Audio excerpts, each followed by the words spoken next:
மந்திரடி. அவதான் படி தாண்டி போனா, நீ பார்த்துட்டு இல்ல போயிட்டு வாடின்னு ஆசீர்வாதம் பண்ணி அனுப்புனியா? சொல்றேன்.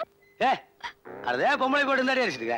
பின்ன மாமா, பேரம் பேத்தி எடுத்துட்டா இன்னும் பிறந்து விட்டு நினைப்பு இவளுக்கு போகல. அது எப்படியப்பா போக? இத பாருப்பா, பொம்பளைகளுக்கு புருஷன் கட்டின தாலி இருக்குது, அது நெஞ்சு மேலதான் கிடக்கு. ஆனா பிறந்த வீட்டு நினைப்புக்குதே, அது நெஞ்சுக்குள்ளேயே இருக்கு. காடு போய் சேர்ற வரைக்கும் ஒண்ணும் பண்ண முடியாது. இதெல்லாம் சயின்ஸு, நாம புரிஞ்சுக்கோணும். நீ இந்த மகராசி அடிக்கிறதுனால உன் பொண்ணு வீட்டுக்கு திரும்பி வந்துடுவாளா? இன்னும் 500 பேர் அனுப்பிச்சாலே உன் பிள்ளை இங்க தூக்கிட்டு வர முடியாது. அவன் அடிச்சு போடுவேன். அட ஆமாமாப்பா, நம்ம ஊர்லயே அசல் ஆம்பளா ஒருத்தன். நாமெல்லாம் வேஸ்ட். இதே திங்கவும் தூங்க வந்தேன். என்ன மாமா பண்ண சொல்றீங்க? அப்படி கேளு, அதுதான் நான் இருக்கேன். இதை வரப்பா, அவங்ககிட்ட எல்லாம் முட்டியை தூக்க கூடாது, மூளை தான் கசக்கணும். மொட்டை மாடி உபயோகப்படுத்தணும்ப்பா. அதுக்கு தானே நான் சகுனி இங்க குடி வச்சிருக்கேன். இப்போ பெத்த தாய் தகப்ப உயிரோடு இருக்கும் போது வயசுக்கு வந்த பொண்ணை வீட்டுல கொண்டு போய் வச்சுக்கிறது தப்பு அப்படின்னு சொல்லி உங்க கூட பிறந்தவங்களை கொண்டு போய் பஞ்சாயத்து நிறுத்தி போடுவோம். எப்படி லா பாயிண்ட் பிடிச்சோம் பாரு.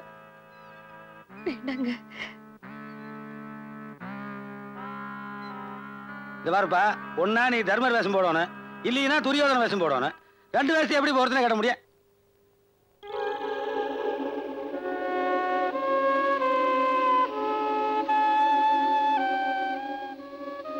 சரி மாமா, உங்க இஷ்டப்படியே செய்யுங்க. தாயே, வயசுக்கு வந்த பொண்ணை வம்படியா அடைச்சி வச்சிருக்கீங்கன்னு பொண்ணை பார்த்து அங்க சாமி பஞ்சாயத்துல பிராது கொடுத்துருக்காரு. எல்லாரும் குருடைய கவுண்ட வீட்டுல காத்துட்டு இருக்காங்க. உங்க 2 பேர்த்தையும் அங்க வர சொன்னாங்கம்மா. யாரைடா கூட்டிட்டு வர சொன்னாங்க? அம்மாவையும் அந்த பொண்ணையும் தான். அபிஷேகம் பிறந்தன மூஞ்சியாடா அப்படி பாக்க. யாரைடா பஞ்சாயத்து கூட்டிட்டு வர சொன்னாங்க? பெரியவர் தலை சாஞ்சதுக்கு அப்புறம் குளிஞ்ச தலை நிமிராம நடக்கிறாங்க. அந்த ஒரே காரணத்துக்காக எங்களுக்கு சூடு சொரணை இல்ல நினைச்சிட்டு இருக்கேன். அகுந்துருவாங்க. நீங்க சும்மா இருக்குமா? பொட்டழிச்சு 16 கழியில அதுக்குள்ளார உங்க பஞ்சாயத்துல கொண்டு போய் நிறுத்தணும்னா இவனுக்கு எவ்வளவு ஈன புத்தி இருக்கணும். அந்த குன்னுடைய அக்கௌண்ட் ஒரு தலைவன், அவனுக்கு முன்னால பஞ்சாயத்துல போய் நிக்க போறீங்களா? போய் சொல்ற, நீ பஞ்சாயத்து வர மாட்டான்.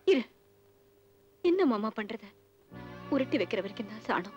புடிச்சு வச்சா அது பிள்ளையார் தானே மாமா, கும்பிட்டு தானே ஆகணும். நான் வரேன், போய் சொல்லுப்பா. வாமா. ஏமா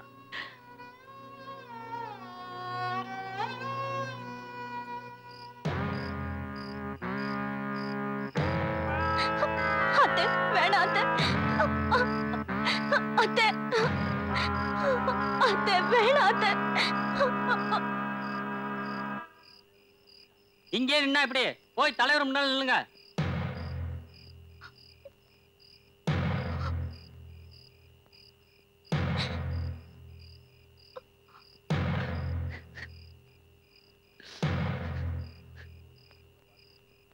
உன்னைய இப்படி மூளை கழுத்துமா பாக்குறதுக்கு மனசுக்கு எவ்வளவு கஷ்டமா இருக்கு தெரியுமா? இதெல்லாம் நாமளா பண்றோம், அந்த ஆண்டவன் பண்றேன். பஞ்சாயத்துல போய் கையை நீட்டி நாட்டாம பண்ணணும்னு சொல்றேன். அதே பஞ்சாயத்துல போய் கையை கட்டி நில்லுன்னு சொல்றேன். இப்போ உன்னை நிக்க சொல்லி இருக்கேன். ஏண்டா இந்த மகராசி இப்படி பாக்குறதுக்கா என்னை இந்த போஸ்ட்ல உட்கார வச்சிங்க? அட போகடா. எதுக்காக வர சொன்னீங்களோ அதை மட்டும் சொல்லுங்க.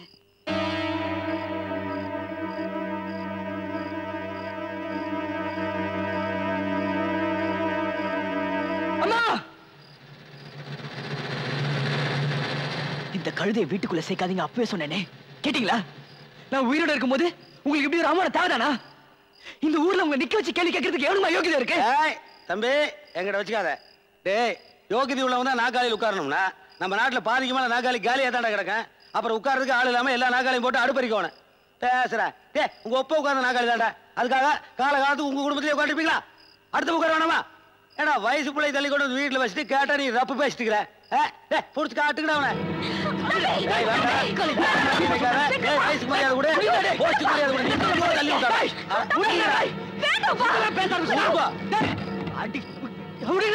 பெரிய மனுஷனா ஒரு மட்டு மரியாதை கிடையாதா?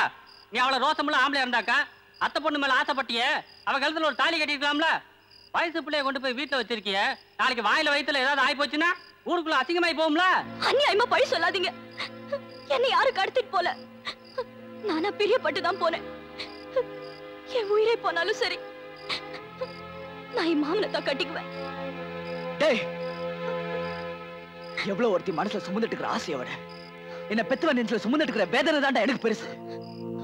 நான் என் அப்படிக்கு வச்ச கொல்லி இன்னும் ஆத்த நெஞ்சில எரிஞ்சிட்டு இருக்கு. என் உடம்புல உயிர் இருக்கிற வரைக்கும் எனக்கு இந்த குடும்பத்துக்கு ஒட்டு உறவே கிடையாது. இனிமே எவனாவது என் உணர்ச்சிகளோட விளையாட நினைச்சா ஊரே எரிச்சு சாம்பலாக்கிட. இனி ஒரு நிமிஷம் இங்க நிக்கிறதுக்கு ஆகாது. இப்ப நீ வீட்டுக்கு வர போறியா இல்லையா? போங்கம்மா.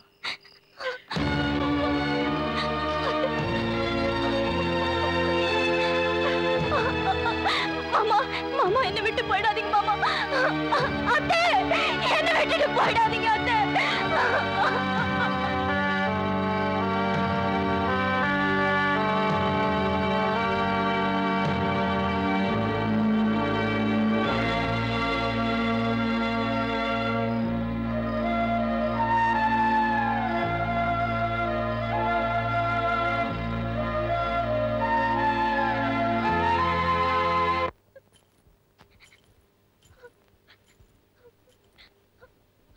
செல்வி, ஊர் பஞ்சாயத்தே கூடி அம்மாடி நீ பிரபாகரனையே கல்யாணம் பண்ணிக்கன்னு சொல்லியிருந்தா கூட முடியாதுங்க. எங்க அப்பா ஆத்தாள கேட்காம நான் எந்த முடிவும் எடுக்க மாட்டேன்னு நீ சொல்லியிருந்தா உன்னை பெத்ததுக்கு நான் பெருமைப்பட்டிருப்பேன். அதை விட்டுட்டு அவ்வளவு பேர் முன்னாலையும் என்ன என்ன எதிர்த்தாடி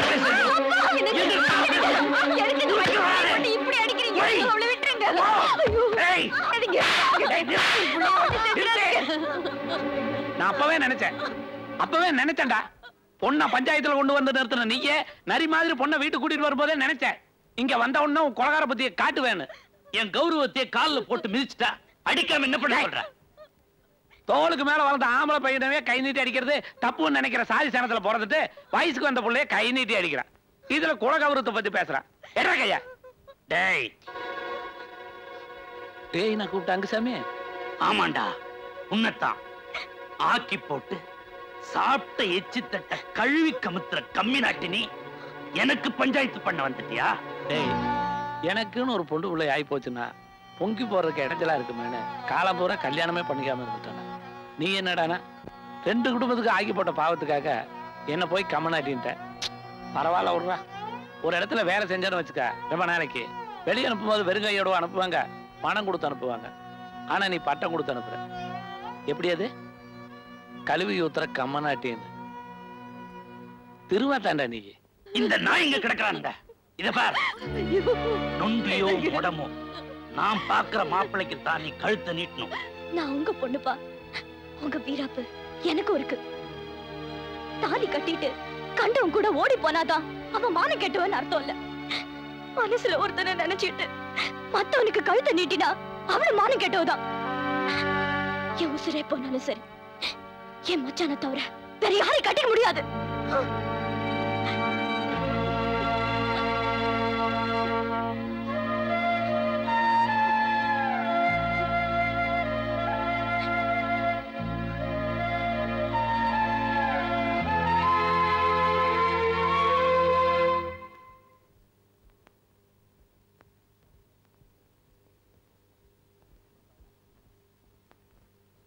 பிரபாகரா, உங்க குடும்பத்துக்கு யோசனை சொல்றதுனாவே மனசுக்குள்ள வர கருக்குங்குதுடா. இப்பதான் உங்க மாமன் பட்டம் கொடுத்து அனுப்பிச்சான். மருமகன் நீ என்ன கொடுக்க போறியோ, இருந்தாலும் என் மனசுல உள்ளதை சொல்லிடுறேன். விதப்பு மட்டும் விவசாயம் இல்லடா, பயிரை பக்குவமா அறுத்து எடுக்கணும். அந்த பொண்ணு மனசுல ஆசையை விதைச்சிட்டு இப்போ அம்போன்னு விட்டுட்டு போனா அந்த ஆண்டவன் கூட ஒன்று மன்னிக்க மாட்டான்டா. பொம்பளைங்க வைராக்கியக்கா இருக்கடா, கடைசி வரைக்கும் போராடி பார்ப்பாளுங்க. தோத்து போயிடுவான்னு தெரிஞ்சதுன்னு வச்சுக்க, செத்து போயாவது ஜெயிச்சிருவாளுங்க. இந்த வீட்டுல ஏற்கனவே ஒரு சாவு விழுந்ததே என்னால் தாங்கிக்க முடியல.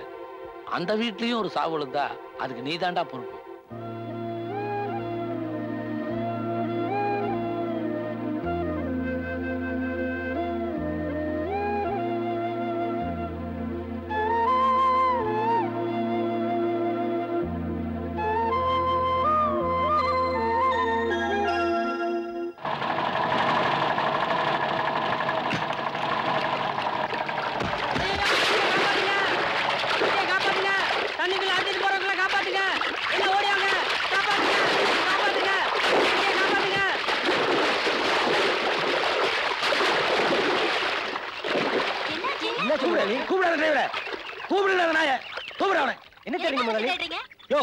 வண்டி ஓட்ட டிரைவர் பக்கத்துல உட்கார்ந்து முதலாளி பார்த்து கேட்கிற கேள்வி அவன் கேட்டான். அப்படி ஒரு கேள்வி அவன் கேட்டதுக்கு அப்புறமும் அந்த நாயை நம்பி நான் அந்த வண்டியில் உட்கார முடியுமா? அவன் சொன்னா நம்ம நமக்கு தூக்க மருந்து தூங்கிக்கிற ஊர் வந்தோடனே எழுப்பி விடுங்கிறான். ஸ்டாரிங் பிடிச்சி தூங்குற நான் நம்பி நான் அந்த வண்டியில் உட்கார முடியுமா? So I jump. உங்களுக்கு எல்லாம் எப்படி இங்கிலீஷ் தெரியும்? நம்ம எல்லாம் தமிழருங்க. சரி வாங்க, தமிழ் வாழ்க. வாங்க வாங்க.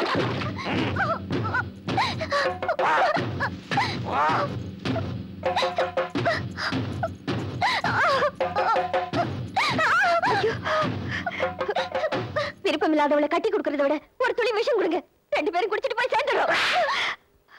இன்னும் 10 நிமிஷத்துக்குள்ள பொட்டி படுக்கையோட மாப்பிள்ளை வீட்டுக்கு போக தயாராகணும்.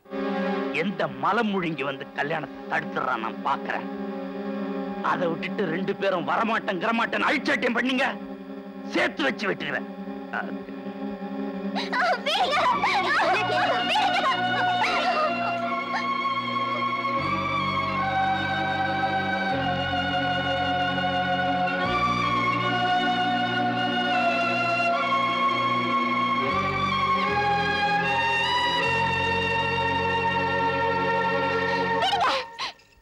அவ்வளவுதானே, நீங்க வெளியில போங்க.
என்னடி பண்ணிட்டு இருக்கீங்க? இன்னும் ரெடி ஆகலையா?